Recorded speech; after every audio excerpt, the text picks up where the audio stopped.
Estamos de volta com as discussões sobre a violência contra a mulher. Aqui com a gente a vereadora do PT, Juliana Cardoso, e também as representantes da Marcha das Mulheres Negras, Cíntia Abreu, que também atua na Marcha Mundial de Mulheres, e a Fernanda Chagas, que é membro da Rede Quilombação.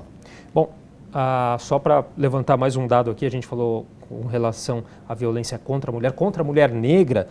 Segundo os dados aqui da violência contra a mulher negra é a maior vítima. O Anuário Brasileiro de Segurança Pública mostra que 1.206 mulheres foram vítimas de feminicídio agora no ano passado, em 2018, sendo 61% das vítimas as mulheres negras. E agora colocar uma outra questão também, a Cíntia falou sobre essa questão do envolvimento das pessoas com esse caso da violência contra a mulher. A gente viu, foi notícia em muitos jornais hoje, um caso que aconteceu em Belo Horizonte de um homem que agrediu uma mulher num bar, um homem grande, parecia um armário, e agrediu uma mulher jovem com um soco na cara. E uma das manchetes diz o seguinte: 10 homens e ninguém fez nada, diz mulher agredida dentro de bar em BH. Bom, é até compreensivo que numa sociedade agressiva e violenta como a gente vive hoje, as pessoas tenham medo de se envolver. Mas o que assusta um pouco é essa empatia, que não acontece só nesse caso, acontece de forma geral. Isso assusta um pouco, né? Eu falo que essa falta de empatia, perdão. A sociedade, uma boa parte dela naturaliza a violência, né? E isso não é bom, né? E a violência ela pode ser com a mulher, com a criança, com o idoso, com o jovem, com o deficiente.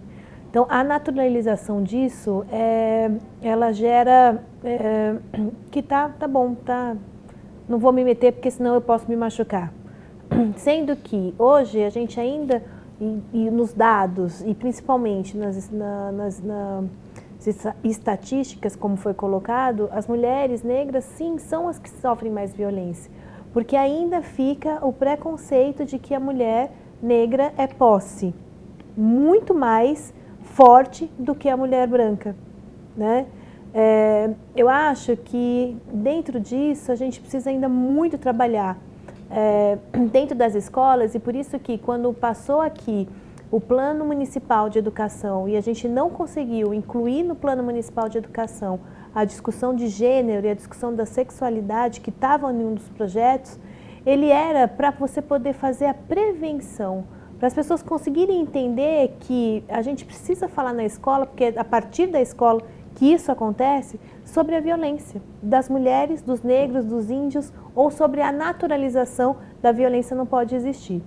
E só mais um dado nessa relação da educação que eu queria colocar, que eu quero ouvi-las também, quanto mais a gente consegue dialogar ou com cultura, ou com educação, ou o que seja, você chega na mulher. Eu falo por quê? Eu tenho um projeto que chama Projeto Cantada de Mulheres. São um grupo de mulheres que cantam em cima de músicas que falam sobre a violência da mulher.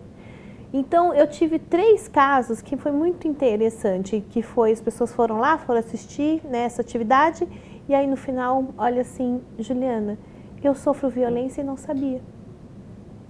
Então, porque é naturalização, e essa naturalização de que a mulher tem que ceder para o homem, que a mulher tem que servir ao homem, ela vem desde pequeno, desde quando... E aí sim, a gente precisa entender, quando a gente fala das cores azul e rosa, não é que estamos discutindo a cor. A gente está discutindo que as mulheres, elas não precisam só cozinhar, aprender a cozinhar desde pequena. As mulheres, elas podem pilotar um avião, as mulheres podem ser uma super-heroína, as mulheres podem fazer as coisas igualmente ao homem. E inclusive isso institucionalmente no trabalho ou dentro de casa. Lá em casa é o seguinte... Nós somos em 4, eu, meu marido, meu filho pequeno e a minha Maria, a minha filha Maria Clara. E aí vem aquela coisa da divisão dos trabalhos, e eu falo assim, aqui todo mundo usa a casa, né? Então não é só eu que tenho que cozinhar, não é só a Maria que tem que lavar a louça, né? Claro que um pequenininho tem as tarefas dele, mas todo mundo tem que fazer a divisão de casa, e não ficar só o trabalho em cima das mulheres. Tá certo, Cíntia. Essa coisa da normatização, de que as pessoas acham normal uma briga entre casal e junto com a dificuldade de entender o que é a violência. Então, muitas vezes, você pergunta assim, ele não me bate, não, mas tem acesso às minhas redes sociais, tem acesso à minha agenda, tem a senha das minhas redes, tem um controle sobre... tem acesso ao meu celular, acesso à minha carteira, acesso à minha bolsa, né? E como propriedade, como coisa. E aí se criam... Também tem outros pensamentos, né, Ju, que se cria, e que nessa normatização não é uma coisa assim só de olhar, mas tem um pensamento, é uma cultura, isso tem que ser quebrado, por isso que eu acho que é o papel fundamental do debate da violência nas escolas, né, Ju, porque tira só do âmbito da casa, e o primeiro espaço que a gente vai fora da nossa casa é a escola. É a vida escolar, né? Uma vida em outro lugar. Então, é lá nesses espaços que a gente tem que... todos os espaços, ele tem que ser passível para a gente se colocar e tentar buscar entender. Então, muitas mulheres nem sabem que estão passando por violência. Mas, a partir do momento que você vai colocando, olha, isso não, isso... Aí ela vai percebendo que existe ali uma violência. Não é difícil, não é uma situação fácil. Então, muitas vezes a gente ouve assim, mas tá... Faz 12 anos que ela está com esse cara e apanha. Porque é muito difícil quebrar a roda da corrente da violência. A gente chama isso a rota, porque tem uma rota. Primeiro bate, aí amanhã vem o quê? Amanhã vamos fazer as pazes. Eu te dou flores, te compro um presente. E não só isso, tem a questão da dependência econômica, Sim, né? Dependência econômica. E aí tem outra coisa, né? Porque fica incutido na responsabilidade da mulher, e aí é uma coisa que tem que diferenciar uma coisa da outra, assim. Mas você vai colocar seu casamento em risco? Não posso colocar minha vida em risco. Né? Você é responsável pelo casamento dar certo, você tem que cuidar dos filhos, você tem que ficar com os filhos. Então, essa responsabilidade familiar que sobrecai a mulher é muito mais responsabilidade, por isso também é uma violência, né, Ju? A responsabilidade da mulher manter a família é dela. Né? Então, assim, não pode denunciar, não pode falar na família que o cara é agressor, né? Porque o cara é quem sustenta a família. Então, assim, a mulher sempre está numa rede totalmente desfavorecida. Então, muitas vezes ela tem que ir contra o cara, mas tem que chegar no trabalho com o olho roxo e não pode trabalhar com o olho roxo, tem que se pintar para fazer uma maquiagem para poder trabalhar, mas tem que assumir os filhos. Então, existe uma rede. Por isso que a gente fala que a gente sempre tem que dar a mão e quantas vezes for preciso. Não interessa se é uma vez, se ela falou uma vez, se ela falou 200 vezes. Se ela falar 300 vezes, nós vamos acompanhar essa mulher. Porque a gente tem que entender que ela está envolvida numa rede que não é fácil para ela sair daquela situação, né? Então, sair da situação de violência requer isso, apoio dos espaços públicos, apoio dos movimentos sociais, que tem sido bacana nesse sentido, que é onde uma pega a mão da outra e fala, vamos naquele lugar, naquela casa de convivência que a gente conhece, que é melhor do que ir na delegacia, porque na casa de convivência a gente vai ter um outro tipo de atendimento. Enfim, criando possibilidades e formas com que as mulheres se sintam mais à vontade, mais segura e acolhida para poder fazer essas denúncias e entender que ela está num momento de violência e que precisa de ajuda, precisa de apoio. Certo, Fernanda. Acho que é fundamental isso que a Cíntia está comentando, essa questão dos movimentos, né, sobretudo de mulheres, nesse processo, porque eles fazem esse diálogo e essa acolhida com essas mulheres inicialmente, mas nas ruas eles também fazem a denúncia de todas essas violências estruturais e institucionais que ocorrem, né? Então, é fundamental o incentivo a esses movimentos, né? No caso, nós, enquanto marcha também, é uma pauta da marcha a questão da violência. Sempre no 25 de julho é uma pauta tanto pensando na violência doméstica, mas pensando nas diversas outras violências estruturais e conjunturais que as mulheres negras, sobretudo, estão mais na base, então são mais sujeitas, né? E nesse meio a gente pode pensar as violências domésticas que mulheres lésbicas, bissexuais, transexuais enfrentam e ainda são muito mais oprimidas ainda, porque tem essas outras questões que vão se sobrepondo, né? E no contexto de família, né? Então é fundamental que a gente faça esse enfrentamento no sentido de protegê-las, de acolhê-las e também de denunciar, né? Porque eu acho que quando a gente vai para a rua nessas manifestações, nas marchas, 8 de março, 25 de julho, entre outras, são fundamentais para a gente fazer essa denúncia, né? E ao mesmo tempo, para que elas percebam que a culpa não é delas, né? Essas questões todas são estruturais e estão aí e a gente tem que enfrentar junto, né? Agora, vereador, a gente falou da questão das delegacias especializadas no atendimento às mulheres, 9 no total aqui na capital.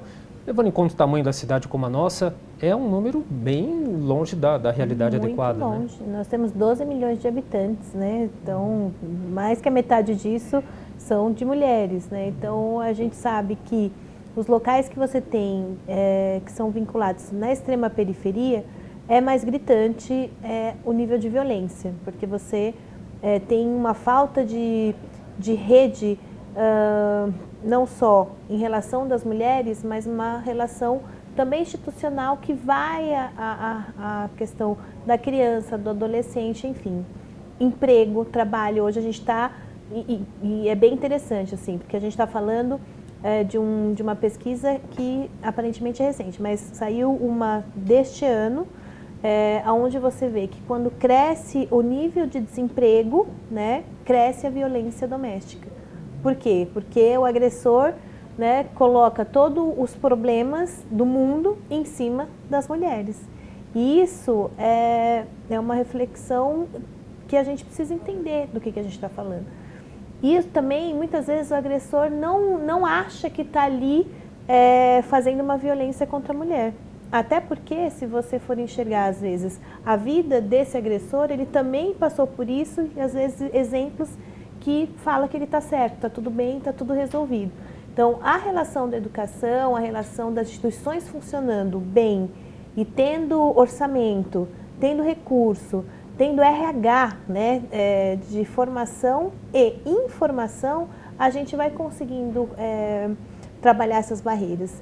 E a gente não pode só discutir, como eu disse, né, a causa. Não, a gente tem e é necessário discutir o porquê chega nisso. E é desde pequeno. É desde pequeno, não tem jeito. Se a gente não faz essa distinção e não dialoga com os nossos filhos sobre isso, eles vão continuar naturalizando, né? Claro que eu falo que o adulto, ele também às vezes não enxerga, às vezes você precisa, né, dar um se liga, mas ainda é insuficiente, tanto institucionalmente quanto da própria sociedade compreender do que nós estamos falando.